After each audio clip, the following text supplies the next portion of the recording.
क्या आपने कभी सोचा है कि परमेश्वर ने मृत्यु जैसे गंभीर कार्य के लिए किसी एक स्वर्गदूत को क्यों चुना? यहूदा 1:14 हमें याद दिलाता है कि प्राचीन लेखों में ऐसी बातें हैं जो अधिकांश विश्वासी कभी नहीं पढ़ते। ज्यादातर लोग मानते हैं कि मृत्यु का दूत एक भयानक और क्रूर प्राणी है, लेकिन इतिहास और पवित्र शास्त्र हमें कुछ और ही बताते हैं। इस कहानी में हम 3 चरणों में आगे बढ़ेंगे। पहले हम समझेंगे कि अज़राइल की भूमिका वास्तव में क्या है। फिर हम देखेंगे कि यह भूमिका परमेश्वर की योजना में कैसे फिट होती है। और अंत में हम जानेंगे कि मृत्यु के बारे में हमारी समझ कैसे बदल सकती है जब हम इसे दिव्य दृष्टिकोण से देखते हैं। और जब हम इस पहली परत को समझ लेंगे तो असली कहानी शुरू होगी। मृत्यु शब्द सुनते ही मन में डर और अंधकार की छवियां उभरती हैं। लेकिन क्या यह सच है? क्या मृत्यु सचमुच एक दुश्मन है? पवित्र शास्त्र हमें बताता है कि मृत्यु पाप का परिणाम है। रोमियो 6:22 कहता है कि पाप की मजदूरी मृत्यु है, लेकिन यह भी कहता है कि परमेश्वर का वरदान अनंत जीवन है। तो मृत्यु केवल अंत नहीं है, बल्कि एक संक्रमण है। यह एक द्वार है जो समय से अनंत काल की ओर खुलता है, और इस द्वार पर खड़ा है एक स्वर्गदूत जिसे हम अज़राइल कहते हैं। उसका नाम बाइबल में सीधे तौर पर नहीं आता, लेकिन यहूदी और इस्लामी परंपराओं में उसका उल्लेख है। ईसाई धर्मशास्त्र में भी मृत्यु के दूत की अवधारणा मौजूद है। अज़राइल का चुनाव एक रहस्य है। परमेश्वर के पास असंख्य स्वर्गदूत हैं। मीकाएल युद्ध का प्रधान है, गैब्रियल संदेशवाहक है, राफेल चंगाई लाता है, लेकिन अज़राइल को मृत्यु का कार्य सौंपा गया। यह कार्य सबसे कठिन है, सबसे अकेला है। कोई अन्य स्वर्गदूत इस भूमिका की कामना नहीं करता, क्योंकि यह भूमिका केवल शक्ति की नहीं, बल्कि पवित्रता और करुणा की मांग करती है। अज़राइल को हर एक आत्मा के साथ खड़ा होना पड़ता है, चाहे वह धर्मी हो या अधर्मी। उसे हर एक संक्रमण को दर्ज करना पड़ता है, बिना किसी पक्षपात के। यह कार्य इतना पवित्र है कि इसे केवल वही कर सकता है जो पूरी तरह से परमेश्वर के प्रति समर्पित है। अज़राइल की भूमिका क्रूरता की नहीं, बल्कि अंतरंगता की है। वह मृत्यु की प्रक्रिया को गहराई से समझता है। वह जानता है कि हर मृत्यु एक अंत नहीं, बल्कि एक शुरुआत है। जब कोई व्यक्ति मरता है तो उसकी आत्मा शरीर को छोड़कर अनंत काल में प्रवेश करती है, और अज़राइल वहां होता है उस संक्रमण को सुगम बनाने के लिए। वह एक मार्गदर्शक है, एक साथी है। वह सुनिश्चित करता है कि कोई भी आत्मा अकेली न रहे। यह करुणा का कार्य है, उन न कि दंड का। परमेश्वर ने अज़राइल को इसलिए चुना क्योंकि वह जानता था कि यह दूत इस कार्य को प्रेम और पवित्रता के साथ करेगा। लेकिन यह कहानी यहीं नहीं रुकती। अज़राइल का कार्य कब शुरू हुआ? क्या वह हमेशा से मृत्यु का दूत था? नहीं। उत्पत्ति के बगीचे में मृत्यु का कोई स्थान नहीं था। आदम और हव्वा अनंत जीवन के लिए बनाए गए थे, लेकिन जब पाप ने प्रवेश किया तो मृत्यु ने भी प्रवेश किया, और उसी क्षण अज़राइल की भूमिका शुरू हुई। वह गवाह बना उस पतन का, उस श्राप का जिसने मानवता को बदल दिया। लेकिन उसका कार्य केवल गवाही देना नहीं था। उसे एक जिम्मेदारी दी गई थी, एक पवित्र कर्तव्य, और वह कर्तव्य आज भी जारी है। हर एक मृत्यु के साथ अज़राइल वहां होता है, शांत, दृढ़ और करुणामय। और जब हम इसे समझते हैं तो मृत्यु का अर्थ बदल जाता है। चैप्टर 2, पतन का क्षण।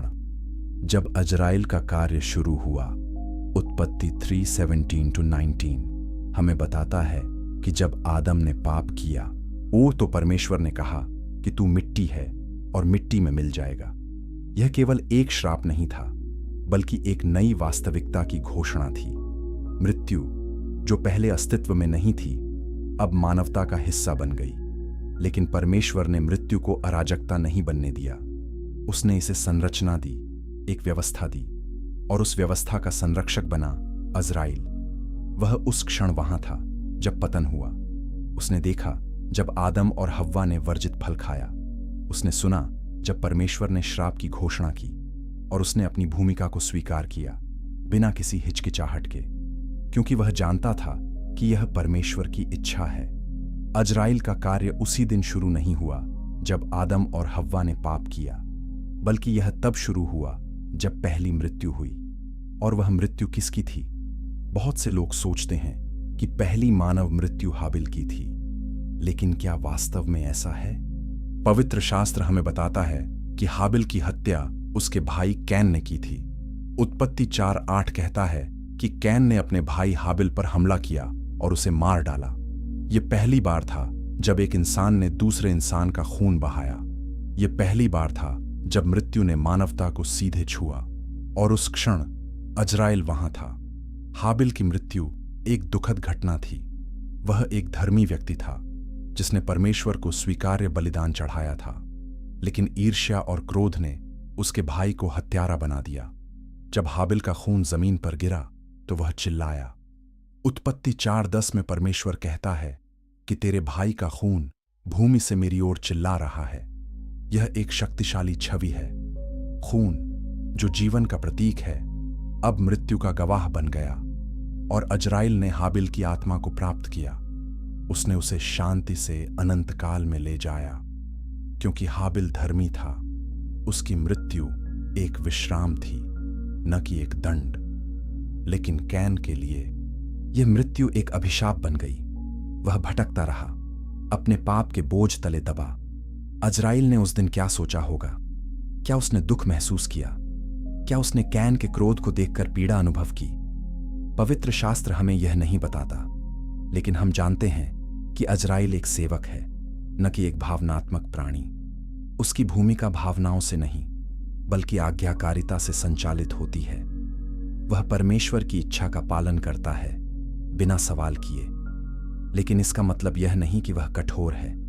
इसके विपरीत, उसकी आज्ञाकारिता ही उसे करुणामय बनाती है, क्योंकि वह जानता है कि हर मृत्यु परमेश्वर की योजना का हिस्सा है। हर संक्रमण एक उद्देश्य पूरा करता है, और वह उद्देश्य हमेशा अंततः अच्छाई की ओर ले जाता है। पतन के बाद मृत्यु मानवता का एक स्थायी हिस्सा बन गई। हर कोई मरता है। यह एक सार्वभौमिक सत्य है। भजन संहिता 90:10 कहता है कि हमारी आयु 70 वर्ष है, और यदि बल हो तो 80 वर्ष। लेकिन फिर भी हम मिट्टी में लौट जाते हैं। यह एक दुखद वास्तविकता है, लेकिन यह परमेश्वर की योजना का हिस्सा है। मृत्यु हमें याद दिलाती है कि हम नश्वर हैं। यह हमें विनम्र बनाती है। यह हमें अनंतकाल के लिए तैयार करती है। और अजराइल इस प्रक्रिया का संरक्षक है। वह सुनिश्चित करता है कि हर मृत्यु सही समय पर सही तरीके से हो। वह कोई गलती नहीं करता। वह कभी जल्दबाजी नहीं करता। वह धैर्यपूर्वक प्रतीक्षा करता है जब तक कि परमेश्वर का समय न आ जाए, और जब वह समय आता है तो वह अपना कार्य पूरा करता है, बिना किसी हिचकिचाहट के। लेकिन अजराइल का कार्य केवल मृत्यु तक सीमित नहीं है। वह एक गवाह भी है।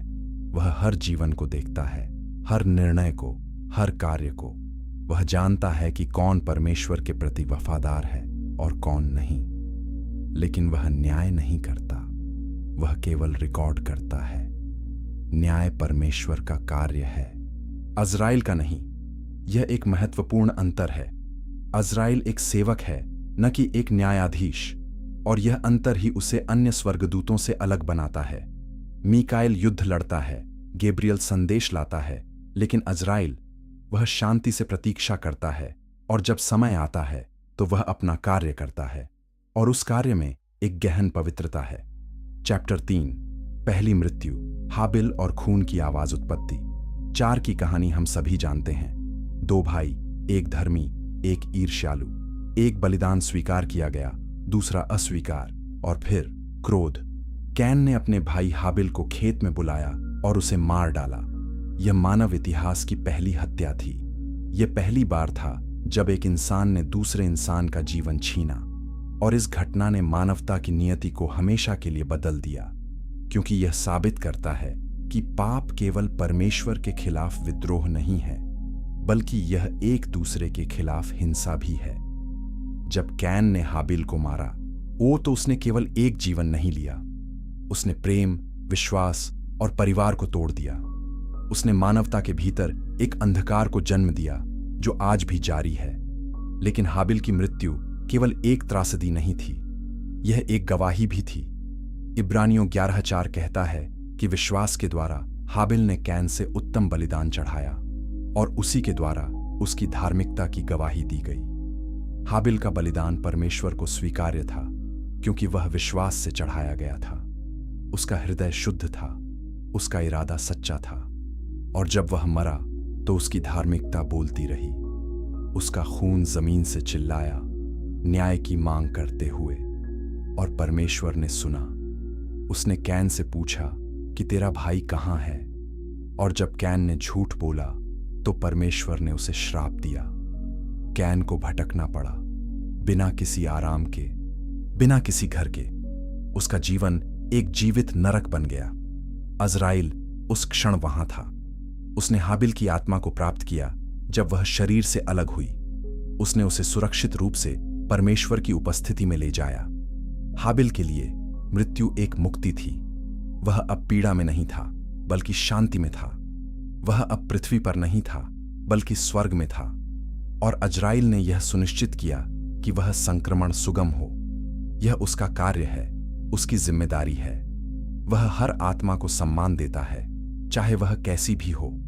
लेकिन धर्मी आत्माओं के लिए उसका कार्य विशेष रूप से पवित्र है, क्योंकि वे परमेश्वर के पास लौट रहे हैं, अपने सच्चे घर में। हाबिल की मृत्यु ने एक सवाल उठाया जो आज भी प्रासंगिक है। क्यों धर्मी लोग पीड़ित होते हैं?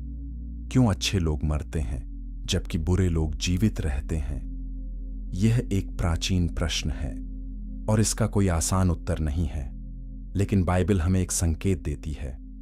यूहन्ना 16:33 में यीशु कहते हैं कि संसार में तुम्हें क्लेश होगा, परंतु ढाढ़स बांधो, मैंने संसार को जीत लिया है।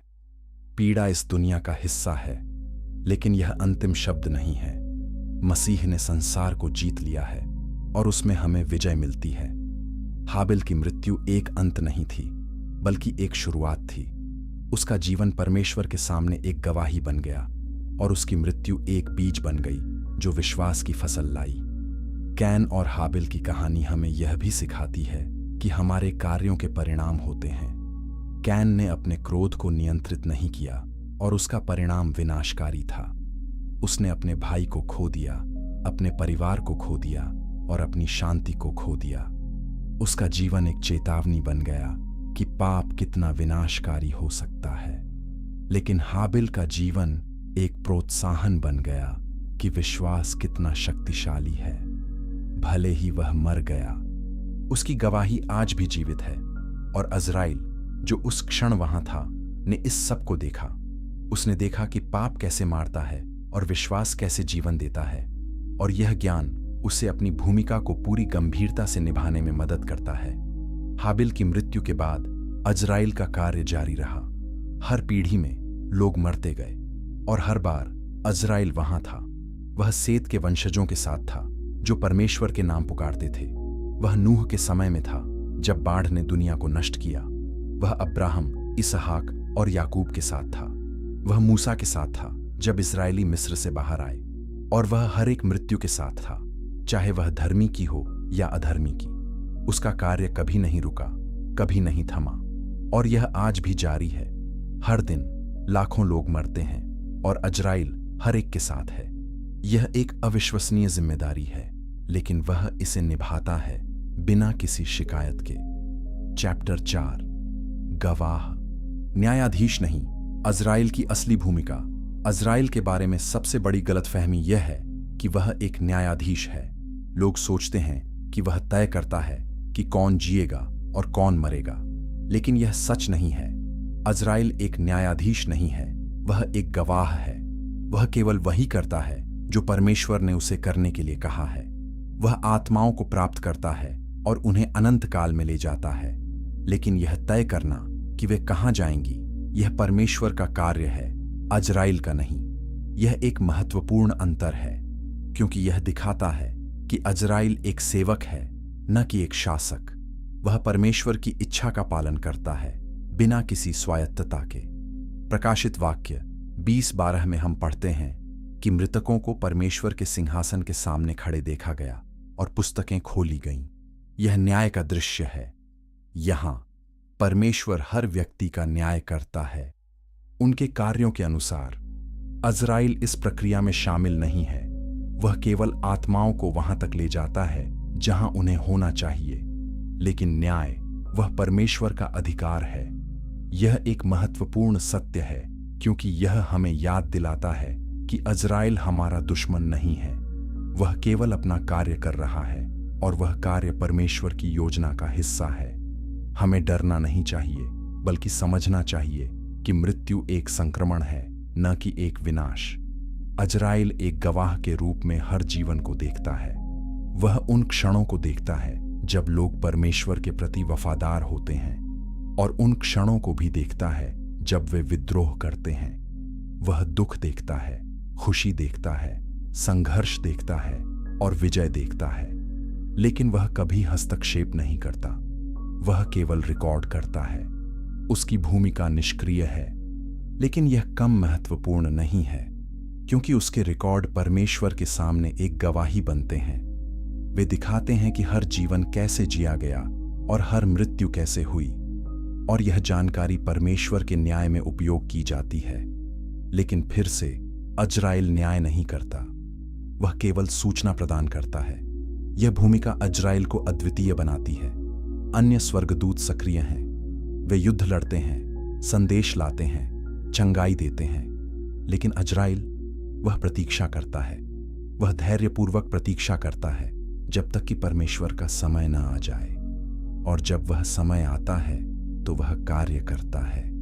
यह धैर्य, यह शांति, यह निष्क्रियता, यह सब अज़राइल की पवित्रता का प्रमाण है। वह जानता है कि उसकी भूमिका क्या है और वह उसे पूरी तरह से निभाता है। वह कभी अपनी सीमा को पार नहीं करता, वह कभी परमेश्वर की इच्छा के खिलाफ नहीं जाता, और यही उसे महान बनाता है।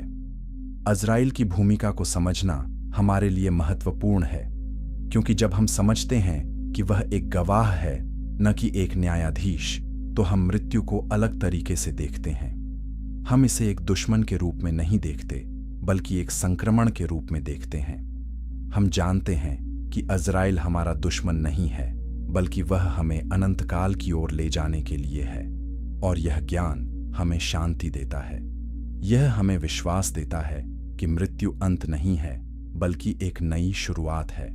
और जब हम विश्वास के साथ मरते हैं तो हम जानते हैं कि हम परमेश्वर के पास जा रहे हैं, और अज़राइल हमें वहां तक सुरक्षित रूप से ले जाएगा।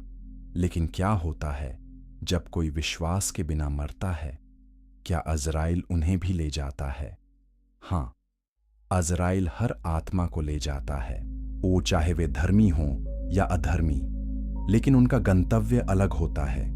धर्मी आत्माएं परमेश्वर की उपस्थिति में जाती हैं, जबकि अधर्मी आत्माएं न्याय की प्रतीक्षा करती हैं। यह अंतर महत्वपूर्ण है क्योंकि यह दिखाता है कि हमारे जीवन के दौरान किए गए निर्णयों का अनंत काल पर प्रभाव पड़ता है। अज़राइल केवल हमें वहां ले जाता है जहां हमें होना चाहिए, लेकिन यह तय करना कि हम कहां होंगे, यह हमारा चुनाव है, हमारे विश्वास और कार्यों के आधार पर, और यही मृत्यु को इतना गंभीर बनाता है। चैप्टर 5, पवित्रता और अलगाव। हर आत्मा के साथ खड़ा दूत, अज़राइल की सबसे बड़ी विशेषता उसकी पवित्रता है। वह हर आत्मा के साथ खड़ा होता है, लेकिन वह कभी भी किसी के द्वारा दूषित नहीं होता। वह हर प्रकार की मृत्यु को देखता है, हर प्रकार के पाप को, हर प्रकार की पीड़ा को, लेकिन वह अपनी पवित्रता को बनाए रखता है। यह कैसे संभव है? क्योंकि वह परमेश्वर के प्रति पूरी तरह से समर्पित है। उसका हृदय शुद्ध है, उसका इरादा निर्मल है। वह केवल परमेश्वर की सेवा करता है, बिना किसी अन्य उद्देश्य के, और यह समर्पण ही उसे संसार के भ्रष्टाचार से बचाता है। वह संसार में है, लेकिन संसार का नहीं है। यह एक शक्तिशाली सत्य है। प्रेरितों के काम 7:55-60 में हम स्तिफनुस की शहादत के बारे में पढ़ते हैं। जब वह मरने वाला था तो उसने स्वर्ग को खुला देखा और यीशु को परमेश्वर के दाहिने हाथ खड़े देखा। उसने कहा कि प्रभु, मेरी आत्मा को ग्रहण कर। यह एक सुंदर क्षण था। स्तिफनुस विश्वास के साथ मरा और उसकी मृत्यु एक गवाही बन गई। अज़राइल उस क्षण वहां था। उसने स्तिफनुस की आत्मा को प्राप्त किया, और उसे परमेश्वर की उपस्थिति में ले गया। स्तिफनुस के लिए मृत्यु एक विजय थी। वह अब पीड़ा में नहीं था, बल्कि महिमा में था। और अज़राइल ने यह सुनिश्चित किया कि वह संक्रमण सुगम हो। लेकिन अज़राइल केवल धर्मी लोगों के लिए नहीं है, वह अधर्मियों के साथ भी खड़ा होता है। जब कोई पापी मरता है तो अज़राइल वहां होता है। वह उनकी आत्मा को भी प्राप्त करता है और उसे न्याय के लिए ले जाता है। यह उसका कर्तव्य है। वह पक्षपात नहीं करता। वह हर एक के साथ समान व्यवहार करता है, चाहे वे राजा हों या भिखारी, धर्मी हों या पापी। अज़राइल सभी के साथ समान सम्मान से व्यवहार करता है। यह उसकी पवित्रता का प्रमाण है, क्योंकि पवित्रता केवल अच्छे लोगों के साथ अच्छा व्यवहार करने में नहीं है, बल्कि सभी के साथ न्यायपूर्ण व्यवहार करने में है। अज़राइल का अलगाव भी उसकी एक महत्वपूर्ण विशेषता है। वह अकेला है। कोई अन्य स्वर्गदूत उसके साथ उसके कार्य में शामिल नहीं होता। वह अकेले ही हर मृत्यु के साथ खड़ा होता है।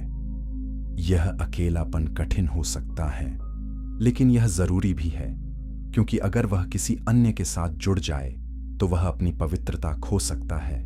वह प्रभावित हो सकता है, पक्षपाती हो सकता है, लेकिन अकेले रहकर वह निष्पक्ष रहता है। वह केवल परमेश्वर की इच्छा का पालन करता है, बिना किसी अन्य प्रभाव के। यह अलगाव उसे शुद्ध रखता है, उसे केंद्रित रखता है। अज़राइल की पवित्रता हमें यह सिखाती है कि परमेश्वर के प्रति समर्पण कितना महत्वपूर्ण है। जब हम पूरी तरह से परमेश्वर के प्रति समर्पित होते हैं तो संसार हमें भ्रष्ट नहीं कर सकता।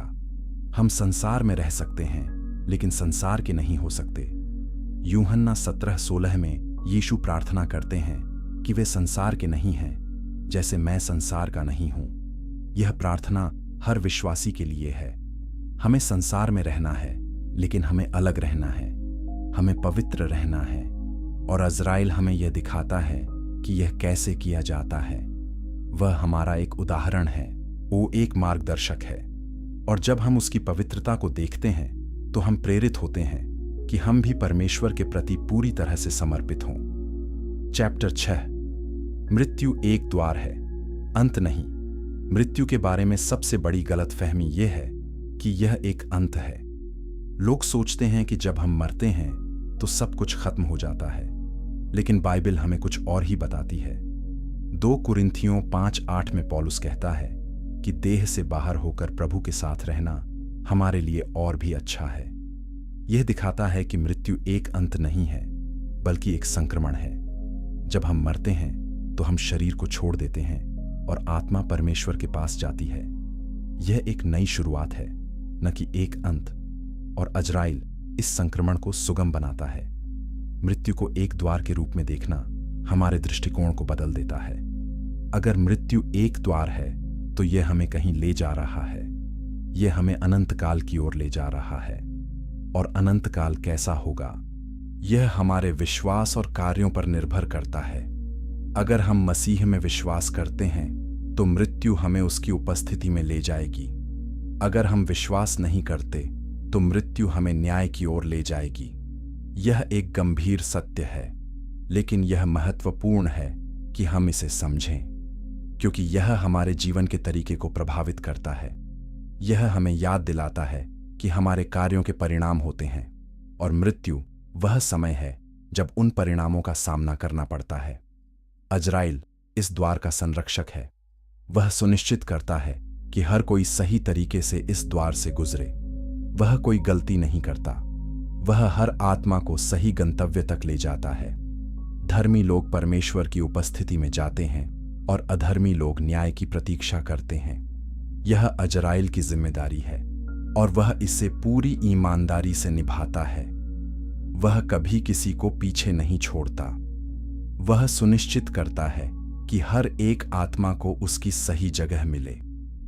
यह एक महत्वपूर्ण कार्य है और अज़राइल इसे बिना किसी शिकायत के करता है। मृत्यु को एक द्वार के रूप में देखना हमें आशा भी देता है, क्योंकि अगर मृत्यु एक द्वार है तो उसके पीछे कुछ है। यह केवल अंधकार नहीं है, बल्कि एक नई दुनिया है, और उस दुनिया में परमेश्वर है। यूहन्ना 14:2-3 में यीशु कहते हैं कि मेरे पिता के घर में बहुत से निवास स्थान हैं, मैं तुम्हारे लिए जगह तैयार करने जा रहा हूं। यह एक सुंदर प्रतिज्ञा है। यह हमें बताती है कि मृत्यु के बाद हमारे लिए एक जगह तैयार है और वह जगह परमेश्वर के साथ है। यह आशा हमें मृत्यु का सामना करने की शक्ति देती है। यह हमें याद दिलाती है कि मृत्यु हमारा दुश्मन नहीं है, बल्कि एक मित्र है जो हमें घर ले जाता है। अजराइल इस आशा का वाहक है। जब वह किसी धर्मी व्यक्ति की आत्मा को ले जाता है तो वह उसे उस जगह ले जाता है जो यीशु ने तैयार की है। वह सुनिश्चित करता है कि वे सुरक्षित रूप से वहां पहुंचे। यह उसका सबसे खूबसूरत कार्य है, क्योंकि वह न केवल मृत्यु का दूत है बल्कि जीवन का भी दूत है। वह हमें मृत्यु से जीवन की ओर ले जाता है, समय से अनंत काल की ओर, पृथ्वी से स्वर्ग की ओर। और यह यात्रा, यह संक्रमण, यह परमेश्वर की योजना का सबसे खूबसूरत हिस्सा है। अजराइल इस योजना का एक महत्वपूर्ण हिस्सा है और उसकी भूमिका को सम्मान दिया जाना चाहिए। चैप्टर 7, मसीह का पुनरुत्थान, मृत्यु का रूपांतरण। यीशु मसीह के पुनरुत्थान ने मृत्यु को हमेशा के लिए बदल दिया। 1 कुरिन्थियों 15:55 में पौलुस विजयी होकर कहता है कि हे मृत्यु, तेरी जय कहाँ रही?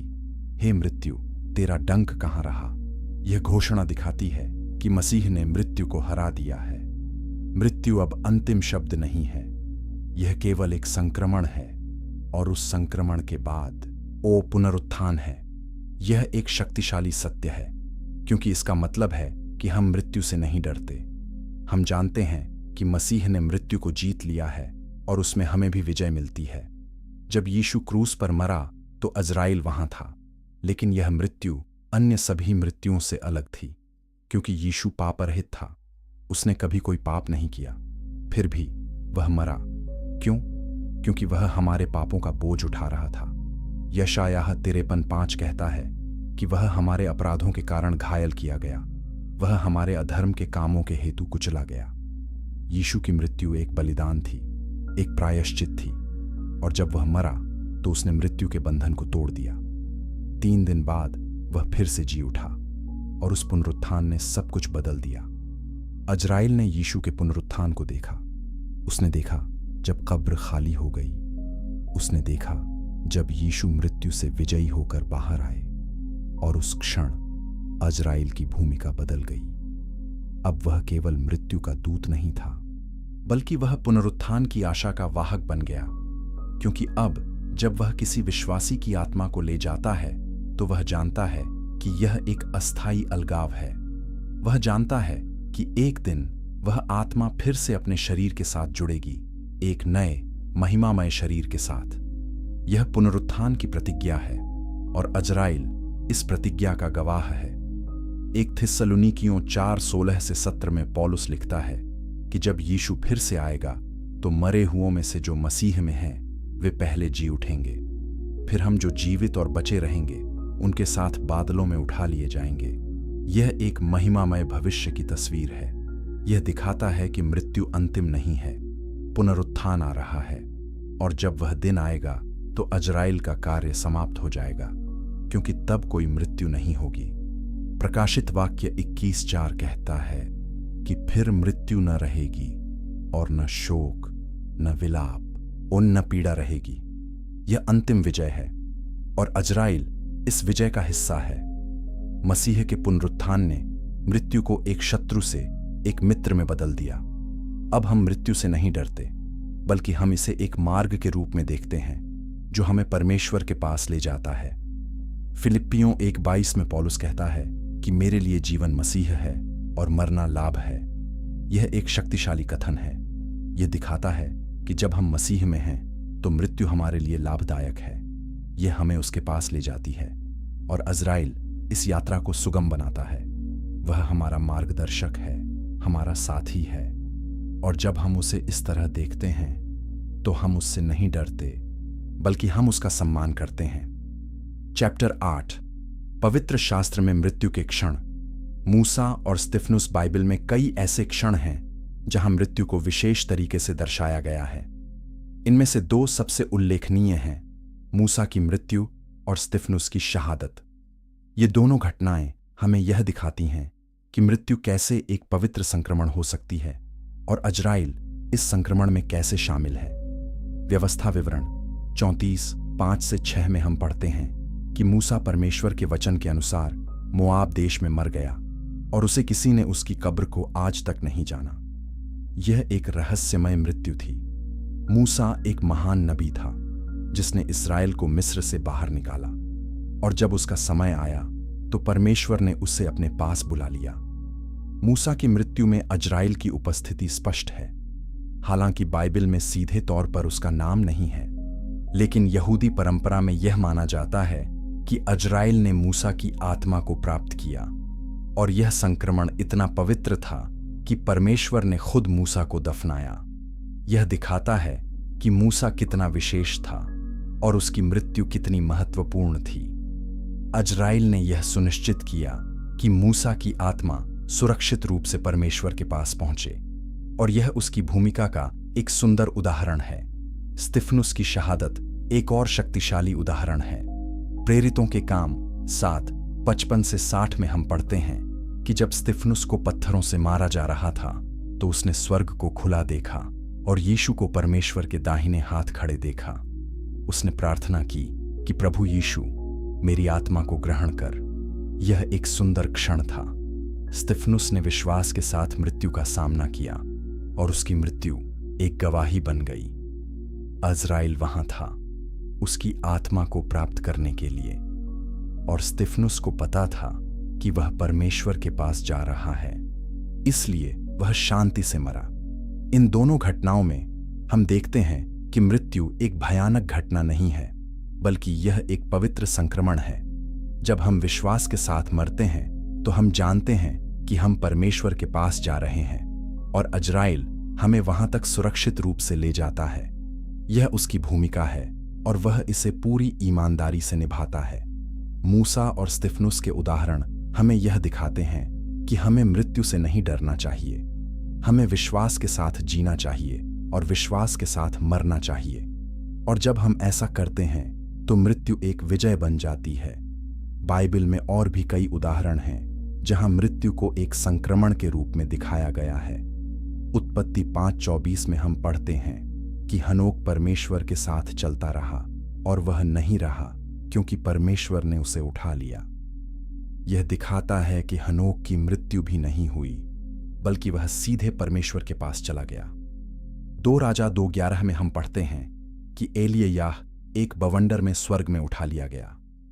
ये सभी उदाहरण हमें दिखाते हैं कि परमेश्वर के प्रति वफादार लोगों के लिए मृत्यु एक विशेष संक्रमण है, और अजराइल, जो इन सभी संक्रमणों का गवाह है, इस प्रक्रिया को सुगम बनाता है। वह सुनिश्चित करता है कि हर कोई सही तरीके से अनंत काल में प्रवेश करे। चैप्टर 9, क्रूस पर। जब अजराइल ने परमेश्वर को देखा, यीशु की मृत्यु अजराइल के लिए सबसे महत्वपूर्ण क्षण था। यह पहली और एकमात्र बार थी जब अजराइल ने एक पापरहित व्यक्ति की आत्मा को प्राप्त किया। यीशु ने कभी कोई पाप नहीं किया, फिर भी वह क्रूस पर मरा। क्यों? क्योंकि वह हमारे पापों का बोझ उठा रहा था। 2 कुरिन्थियों 5:22 कहता है कि जो पाप से अज्ञात था उसी को उसने हमारे लिए पाप ठहराया। यीशु की मृत्यु एक बलिदान थी, एक प्रायश्चित थी, और अजराइल वहां था इस पवित्र संक्रमण का गवाह बनने के लिए। जब यीशु ने क्रूस पर अपनी अंतिम सांस ली तो उसने कहा कि पूरा हुआ।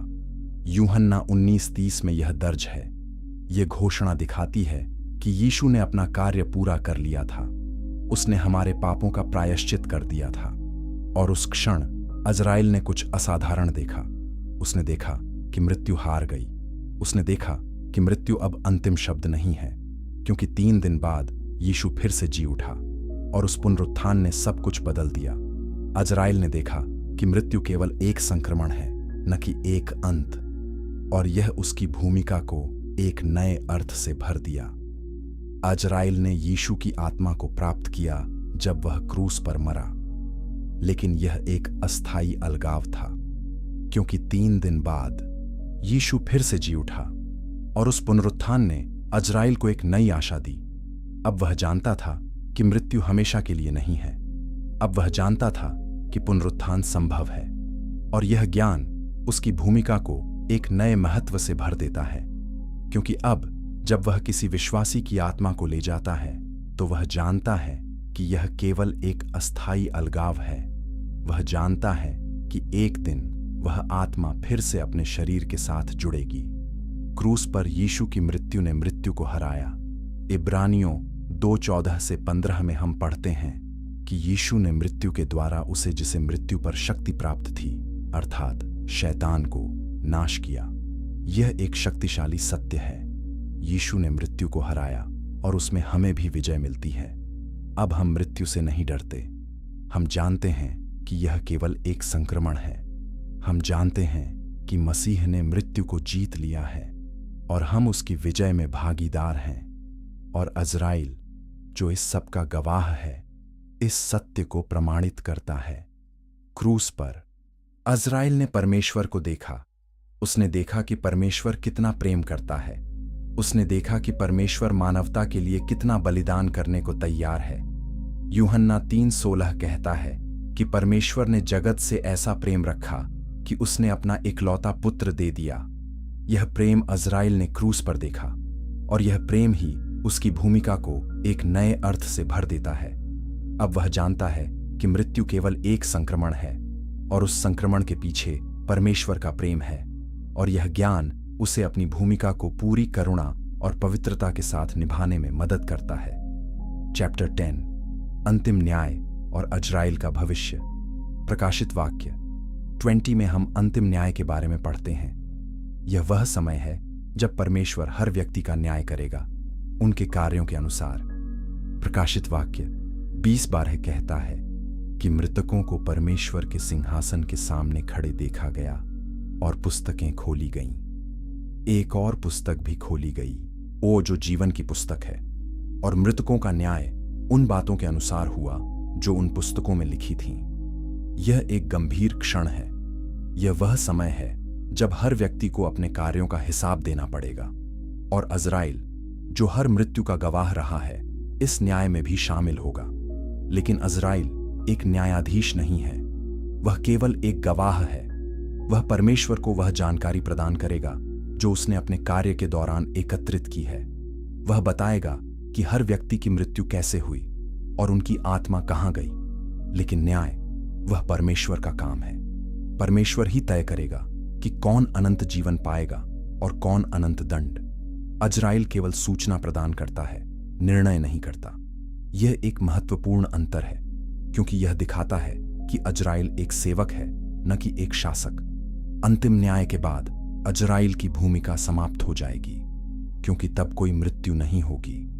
प्रकाशित वाक्य 21:4 कहता है कि फिर मृत्यु न रहेगी, और न शोक, न विलाप और न पीड़ा रहेगी। जब मृत्यु नहीं रहेगी तो अज़राइल का कार्य भी समाप्त हो जाएगा।